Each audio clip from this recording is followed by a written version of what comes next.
வணக்கம் சுவாமிஜி. வணக்கம். அதாவது இந்த முருகனுக்கு உரிய ஒரு ஸ்பெஷலான டே, அதாவது தைப்பூசம்.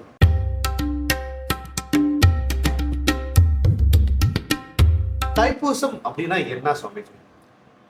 சூரபத்மனை அழிப்பதற்காக முருகனுக்கு அம்பாள் வேல் கொடுத்த நாள் இந்த தைப்பூசம்.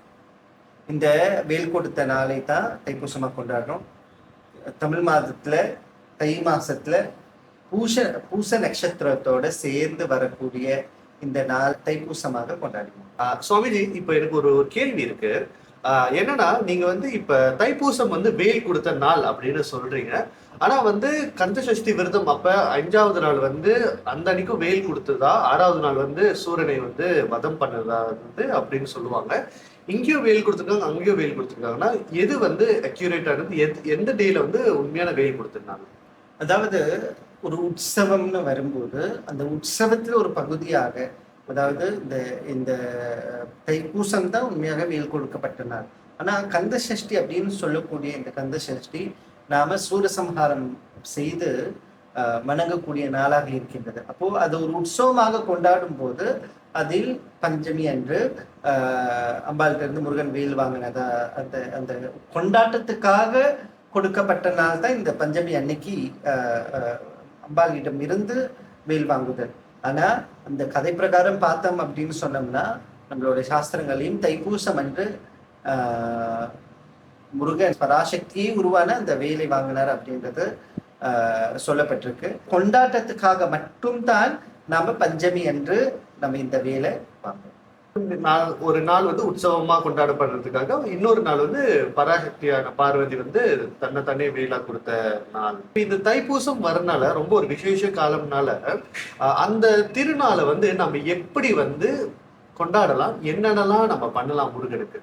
தைப்பூச நாள் அன்னைக்கு நாம பகவானை போய் முதல் பார்க்கணும். இந்த தைப்பூசத்தை அன்னைக்கு நம்ம போய் பகவானை பார்க்கணும். பகவான் பார்த்து அவங்களோட பூஜையில கலந்து கொள்ளணும்.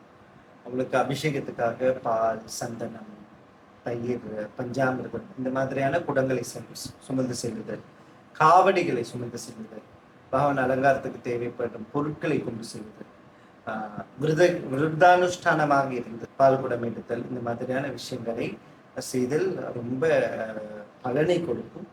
அப்போ அந்த மாதிரி பலன் வேண்டுபவர்கள் பகவானை நோக்கி இந்த விரதானுஷ்டானங்களை பண்ணி அதுக்கப்புறம் அவங்க இந்த பால் குடங்களையோ காவடியோ இருக்கிறது ரொம்ப விசேஷம். இந்த விரதம், தைப்பூசத்துக்கு விரதம் எப்படி மேற்கொள்ளலாம்? தைப்பூச விரதமானது மித்த விரதங்களை போலவே மிக கடுமையானது. இப்போ யாரும் ரொம்ப கடைபிடிக்கிறது இல்லை. முதல்ல காப்பு கட்டுதல், இல்லைன்னா இப்போ சில பேர் பார்த்தோம்னா ஊர்ல எல்லாம் பாரத தேசத்துல பார்த்தோம்னா மாலை போட்டு போவாங்க 48 நாள். அப்போ நம்ம எவ்வளவு நாள் விரதம் எடுக்க போறோமோ அதோட நாளை முதல் நிர்ணயம் பண்ணணும். பண்ணிட்டு நம்மளுக்கு கையில காப்பு கட்டலாம், இல்லைன்னா உங்களுக்கு விருப்பம் இல்லை அப்படின்னு சொன்னா இந்த காப்பு கட்டுதல் அப்படின்னு சொல்றதே நமக்கு ஒரு ரிமைண்டர், நம்ம விரதத்துல இருக்கோம் அப்படின்றது.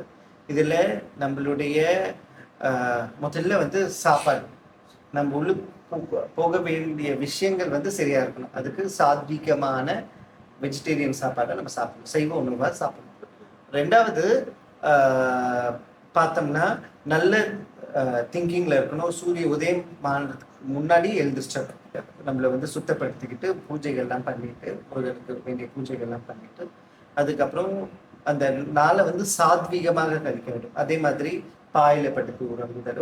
ஒரு 20 வருஷத்துக்கு முன்னாடி கூட பார்த்தோம்னா இந்த மாதிரியான தைப்பூச விரதங்களை நம்மளுடைய மலேசியாவிலே கடைபிடிச்சவங்க நிறைய பேர் இருக்காங்க. இப்போ என்னன்னா அவசர உலகத்துல எல்லாமே அவசரமா போயிட்டு இருக்கிறதுனால நம்மளால எதுவுமே கடைபிடிக்க முடியாது. முறையான ஒரு ஒழுக்கமான வாழ்க்கை வாழுதல் அப்படின்னு சொல்லக்கூடியதை இந்த விரத காலத்துல நம்ம அனுஷ்டிக்கணும். விரதானுஷ்டானமாக இருந்து நாம பகவானை போய் பார்க்கும்போது அது நிறைய பலன்களை கொடுக்கும், நமக்கு ஒரு மன நிறைவும் கொடுக்கும். அதனால இந்த தைப்பூசத்துக்கும் நம்மளுடைய விரதங்களை சரியாக மேற்கொண்டு, இது வெறும் கொண்டாட்டம் மட்டும் இல்லை, இது அனுஷ்டானமும் கூட.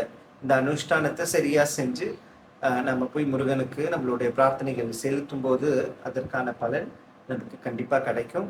முருகன் எல்லாருக்கும் அருள் புரிவார்.